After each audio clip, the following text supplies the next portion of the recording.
तो दोस्तों, अभी जो आप लोग वीडियो देखेंगे यह पडरौना डीएम कार्यालय गेट के सामने का है, जो कि 1 अगस्त 2021 को हम अनशन पर बैठे थे और दूसरे दिन पडरौना के ही एसडीएम जाकर हमको वहां से हटाने के लिए किस तरह से हमारे साथ पेश आ रहे हैं वो आप लोग खुद देख के समझ जाएंगे।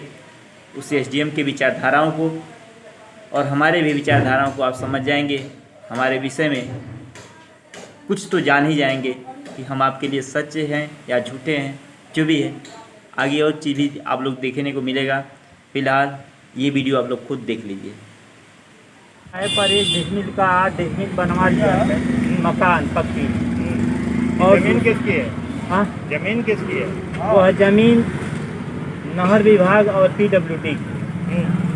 तो उस जमीन के लिए कोई किसी को ऐतराज़ नहीं, लेकिन अब ऐतराज़ है। बताओ क्यों ऐतराज़ है? क्योंकि ये दूसरे जगह जो उसी चौराहे पर अपना 2 डिसमिल ज़मीन बनवाया है, तो 2 का 2.5 तो बनवा लिया, लेकिन उस ज़मीन के सटे गांव की बंजर ज़मीन है। उस बंजर ज़मीन को कब्जा करने के लिए उस तरफ दरवाज़ा कर लिया अपने घर का। तो वह ज़मीन तो कब्जा करने के लिए किसी को ऐतराज़ नहीं था, लेकिन उस ज़मीन के सामने कुछ गुमटियाँ थी, दुकानें। उस दुकान को हटाने के लिए पुलिस का सहायता लिया, पैसा देकर, चाहे जैसे भी है, लेकिन वो पुलिस वहाँ पे जाके जो गुमटियाँ थी हटवाने लगा। यह घटना है जुलाई 2019 की। तो जब हटवाने लगा तो हम उस समय गए और उस सड़क पे सड़क जाम कर दिए। कौन सड़क जाम कर दिया? हम। तुम? हाँ, तो सड़क जाम काम किए? तो गांव के लोग साथ दिए सड़क जाम में, और एसडीएम साहब गए कप्तानगंज। कौन तहसील है तुम्हारी? जी, कप्तानगंज। कप्तानगंज। हाँ, तो वो गए तो सारी बातों को सुनने के बाद उनको कहे कि भाई क्या चाहते हो? तो जो दरवाज़ा खोल के कब्जा करना चाहता था, तो हम बोले यहाँ से वहाँ तक एक दीवार चली जाए, न तो ये इधर आएगा न तो इसको सामने वालों को हटाने का प्रयास करेगा, क्योंकि वह ज़मीन भी गांव की बंजर है। तो उस पर बात हो गई, 2 दिन में दीवार चल गया, गांव भर मिल कर दीवार चला दी, ज़मीन फ्रेश हो गई। तो उसको हमको जिसे फंसाने के लिए पुलिस वाले आकर, यह 14 अगस्त की बात, कौन थाना? अहिरौली थाना, तो वहाँ पे पुलिस वाले जाकर परेड कर रहे थे। यह 14 अगस्त 2019 की बात है, 1 महीना बाद। तो हम तिरंगे का सामान बेच रहे थे उस समय, हमारी जो दुकान थी। तो क्या करते हो? हम एक आर्ट पेंटिंग का काम करते हैं और फोटो फ्रेमिंग का काम करते हैं। हाँ।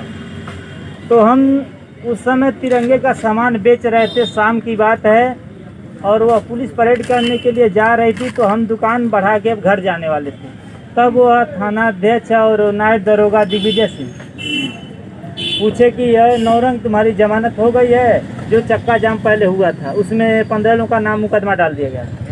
तो हम लोग एसडीएम साहब से मिले थे और उन्होंने कहा था कि भाई आप लोगों की कोई गलती नहीं है, एक लिखित देंगे, आप लोगों का मुकदमा खारिज हो गया। ठीक है, तो वह खारिज नहीं हुआ था। यह बात उनसे कहे, लेकिन नहीं माने। कहाँ चल रहा था? हाँ, मुकदमा कहाँ चल रहा था? मुकदमा कसिया सिविल कोर्ट में? हाँ, सिविल कोर्ट में? अब इतनी जानकारी नहीं, लेकिन वहीं से लोग, जो कुछ लोग जमानत करा चुके थे। सिविल कोर्ट में। चलो। तो हम उस समय उनकी बात को सुनते हुए कहे कि जी ऐसे नहीं मानोगे, चलो थाने में। तो हम उनके साथ जा रहे हैं और सब लोग देख रहे हैं कि यह नौरंग साथ में जा रहा है। और जब थाने पर लेके चले आए थे, तो उसी रात को थाना अध्यक्ष के राणा और नायब दरोगा दिग्विजय सिंह, ये दोनों मिलके, एक रूम है थाना अध्यक्ष का, उसी में घुसा के हमको मारने लगे। और उस समय हमारे गांव का एक लड़का पकड़ा गया था दूसरे केस में उस थाने पर, तो हम मार खाते हुए हमको देखा था। उसके ठीक दूसरे दिन 15 अगस्त को हमारे सामने गांजा की गठरी दिखा के हमको फंसा के देवरिया जेल में डाल दिया था। और ये सब बातें जब हमारे परिवार वाले सुने, तो यहाँ थाने पर मुलाकात करने के लिए आए थे, लेकिन उस समय जो थाना अध्यक्ष था, डरा के घर वालों को खदेड़ दिया कि ऐसा भाग जाइए, नहीं तो 420 में बंद कर देंगे। तो घर वालों से हमसे मुलाकात भी नहीं हो पाई। और जब मुलाकात नहीं हो पाई और जब घर पे गए, तो वह लड़का बताया कि भैया को बहुत मारे हैं, जो लड़का हमको मार खाते हुए देखा था। लड़के क्या नाम था? उस लड़के का महावीर। तुम्हारे गांव का? हाँ, गाँव का। जी गाँव। वो जेल में बंद था। हाँ, जेल में बंद था। तो जब हम देवरिया जेल चले गए तो वहाँ पर भी हमारे घर वाले गए, तो वहाँ पर भी हमसे मुलाकात नहीं हुई। जब मुलाकात नहीं हुई और मार खाने की खबर सबको पता चल गई कि वह लड़का बहुत मार खाया, इस बात को लेकर संदेह हो गया कि पुलिस वाले लगता है उसको मार डाले। इस बात को लेके तीसरे दिन जब हम जेल चले गए तो ठीक तीसरे दिन एक बहुत बड़ा सड़क जाम हुआ, क्योंकि लोगों की कोई गलती नहीं थी। गलती तो पुलिस वालों की थी जो सही खबर नहीं बताए, हमसे मुलाकात नहीं करने दिए। पहली गलती है कि हमको फंसाया, दूसरी गलती है कि हमसे मुलाकात नहीं होने दिया गया।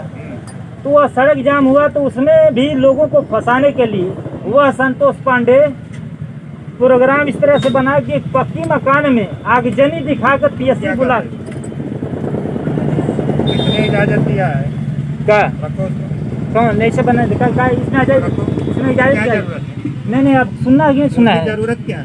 नहीं, कहाँ है? आपको दिक्कत क्या है इससे? उसकी जरूरत क्या है? नहीं, पहले इससे बताओ। दिक्कत क्या है ये ये बताइए। लोग नहीं खड़े हैं क्या? नहीं, तो खड़े हैं तो इससे क्या मतलब? उसकी क्या जरूरत तो है? इससे आपको दिक्कत क्या है हमको बताइए। नहीं, उसकी जरूरत क्या? मैं ये पूछ हमको रहा हूँ। जरूरत है। तुमको जरूरत है? हाँ। चलो, हाँ तुमको जरूरत है तो चलो। हाँ, तो यही तो बात क्या हमको जरूरत है ना। हाँ। तो हम उस समय ले जाके वहाँ पे जब जेल में फंसा दिया, नहीं मुलाकात हुआ तो चक्का जाम हुआ, तो उसमें भी 150 लोगों पे मुकदमा कर डाल दिया गया हाँ। और 8 लोगों को फिर जेल में डाल दिया गया। हमारी पत्नी जी भी जेल में चली गई। ये सारी बातों को लेके हम अनशन के द्वारा अब लखनऊ में अनशन किए। वहाँ पर भी जब नहीं सुनवाई तो यहाँ जांच के लिए महाराजगंज जिले में चला गया। यहाँ की जांच हुई थी, सीओ साहब का यहाँ किए थे। फिर इसके बाद महाराजगंज में गया, फिर दिल्ली में अनशन का प्रोग्राम किए तो पत्र भिजवा दिए थे, तो वहाँ से जांच वहाँ देवरिया जिले के सलेमपुर के सीओ जांच कर रहे हैं। तो इन सारी बातों को लेके आज तक कोई भी निष्कर्ष नहीं निकला, सब समय पास कर रहे हैं। ये तो हो गई पहले की बात। अब ये 3 जनवरी जो अभी गुजरा है, इस 3 जनवरी को वह संतोष पांडे यह पैर हमारा यहाँ से तोड़ दिया था। उसके पास एक बड़ी बंदूक है, उस बंदूक के पिछले वाले हिस्से से मार के पैर तोड़ दिया। और जिस दिन पैर तोड़ा 3 जनवरी को, उसी रात को वह जो दीवार चला था उस समय, वह दीवार जेसीबी लगा के गिरवा दिया। अब वो जेसीबी लगा के दीवार गिरवा दिया तो उसको पता था कि दूसरा कोई आवाज़ नहीं उठा पाएगा, क्योंकि वह दबंग है वहाँ। तो हमारा तो पैर यहाँ तक प्लास्टर हो गया था, तो सुन के और हमारा दिमाग खसक गया। तब उस समय सबको पत्र लिख के भिजवाया और 6 फरवरी को अनशन किया। तो अनशन किया तो 9वें दिन वह दीवार चला एसडीएम साहब के आर्डर से। दीवार चल गया, लेकिन हाँ, कौन है? वही कप्तानगंज के। अच्छा। तो वो गए थे तो वह दीवार चल गया। 10वें दिन हमारा अनशन तोड़ने के लिए वहाँ पर गए थे। तो अनशन जब तोड़े तो आश्वासन दिए थे बाकी जो इतनी भी समस्याएं थी पहले की, तो कहे कि ठीक है आपका संदेशा हम भिजवा दे रहे हैं। कहाँ भिजवा दे रहे हैं? अरे जो भी अधिकारी हैं उनके ऊपर के, मान लीजिए उनके अंदर जो होने वाला था बताए। हाँ, ठीक। हाँ, वो जो घर 1 डिसमिल का 8 डिसमिल बनवा चुका है पहले, उसके लिए भी कहे थे कि 15 दिन का आप समय बताओ दी- क्या चाहते हो? सबसे पहला काम कि उस जगह के लिए जो लड़ाई लड़ रहे हैं वह जगह तो अपनी जगह पे खाली पड़ा हुआ है, लेकिन उस जगह में हम 6 दिन मेहनत करके बाजार लगाने के लिए सब्जी वालों के लिए बनाया। लेकिन जगह किसकी है? हाँ, जगह किसकी है? वह जगह गांव की बंजर है, कुछ पीडब्ल्यूडी सरकार की की है, गांव की हाँ जी बंजर हाँ, सरकार की बोला ना? सरकार की बोली। हाँ, सरकार हाँ। की मान लीजिए। हाँ, तो सरकार की है। तो हमारा सोच क्या गलत है ये बताइए कि एक सब्जी बाजार वाला यहाँ पे सब्जी नहीं लगाएगा तो लगाएगा हमारा जी, ये तो रोड है। कौन मना किया था? अब बता रहे हैं। तो वो सब्जी बाजार वाले को डरा दिया यह संतोष पांडे की जो भी वहाँ पे बाजार लगाएगा तो उसको हम मुकदमा कर देंगे उसके ऊपर। तो बेचारे डर के मारे वहाँ बाजार नहीं लगा रहे हैं, कौन नहीं लगा रहा? बाजार वाले। अच्छा। तो हम ये चाहते हैं कि आप स्वयं चल के देखिए कि क्या हम सही है कि गलत है।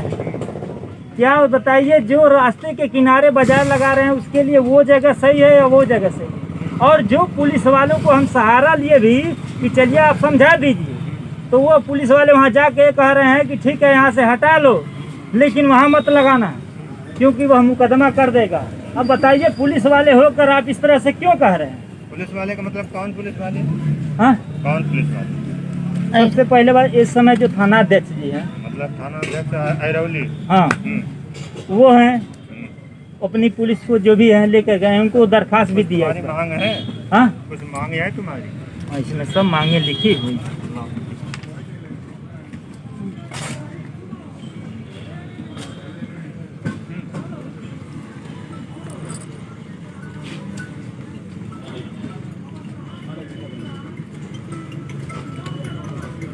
दो लाइव वीडियो चलाएं।